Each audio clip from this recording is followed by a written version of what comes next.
চাঁদ আসলে কার? প্রশ্নটা শুনতেই অদ্ভুত লাগে, অথচ এই নিয়ে আলোচনা অনেক পুরনো। কোন দেশ সবচেয়ে বেশি অধিকার রাখে চাঁদের উপর? যে দেশ প্রথম চাঁদের মাটিতে পা রেখেছে, একচ্ছত্র মালিকানা কি তাদেরই? এসব প্রশ্ন কেন্দ্র করে ভবিষ্যতে মহাকাশে বড় ধরনের ভূরাজনৈতিক টানাপোড়েন তৈরি হতে পারে বলে অনেক বিশেষজ্ঞ আশঙ্কা করছেন। এর মধ্যেই মহাকাশে যুদ্ধ করার জন্য যুক্তরাষ্ট্র গঠন করেছে স্পেশাল স্পেস ফোর্স। এমন অবস্থায় চাঁদ নিয়ে একটি বিশ্বযুদ্ধের শঙ্কা উড়িয়ে দেওয়া যাচ্ছে না। মহাকাশ গবেষণা সংস্থা নাসার সূত্র মতে যুক্তরাষ্ট্র ১৯৬৯ সালে প্রথম চাঁদে অবতরণ করে। সেই দিক থেকে অনেকের ধারণা হতে পারে চাঁদের উপর তাদেরই সবচেয়ে বেশি অধিকার। কিন্তু বাস্তবতা হলো, আন্তর্জাতিক আইন অনুযায়ী কোনো দেশই চাঁদের মালিকানার দাবি করতে পারে না। চাঁদ হলো সবার জন্য উন্মুক্ত একটি মহাজাগতিক বস্তু। আগামী দশকে যুক্তরাষ্ট্র, রাশিয়া, চীন ও ভারত চাঁদে স্থায়ী ঘাঁটি বানাতে সক্ষম হতে পারে। তখন কে কতটা জায়গা ব্যবহার করবে, কোন অঞ্চলে খনিজ উত্তোলন করবে, এসব নিয়ে শুরু হতে পারে বিতর্ক।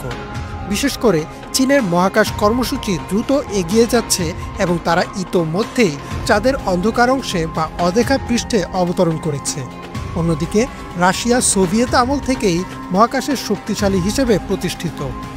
ভারতও চন্দ্রযান মিশনের মাধ্যমে চাঁদে অবস্থান নিয়েছে। ফলে ভবিষ্যতে এই দেশগুলোর মধ্যে মালিকানা ও প্রভাব বিস্তার নিয়ে সংঘর্ষ বাধা অস্বাভাবিক কিছু নয়। যুক্তরাষ্ট্র বর্তমানে বিশ্বের সবচেয়ে শক্তিশালী মহাকাশ শক্তি এবং তাদের একটি আলাদা স্পেস ফোর্স বা মহাকাশ বাহিনীও রয়েছে। চীনও দ্রুত একই পথে এগুচ্ছে। এদিকে রাশিয়া দীর্ঘদিনের অভিজ্ঞতায় সমৃদ্ধ, কিন্তু সামরিক ও প্রযুক্তিগত দিক থেকে যুক্তরাষ্ট্র এগিয়ে থাকায় চাঁদকে কেন্দ্র করে যদি কখনো সরাসরি সংঘাত শুরু হয়, যুক্তরাষ্ট্রকেই এগিয়ে রাখে বিশেষজ্ঞরা।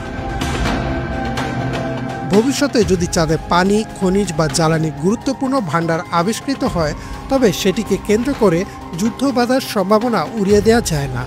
সম্প্রতি মহাকাশ গবেষণা সংস্থা নাসা এবং মার্কিন জ্বালানি বিভাগ মিলে চাঁদে একটি পারমাণবিক রিয়েক্টর বসানোর পরিকল্পনা নিয়েছে।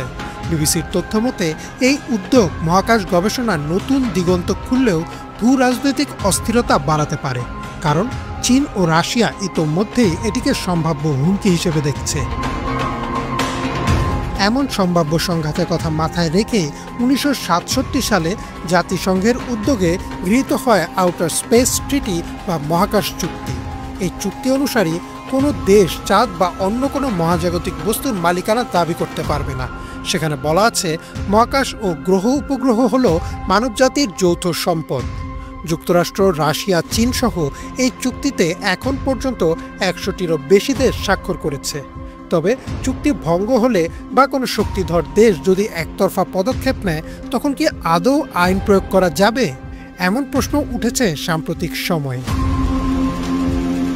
শুধু চাঁদ না, মহাকাশের বিভিন্ন বস্তু ঘিরেই বৈশ্বিক প্রতিযোগিতা বাড়ছে দিন দিন।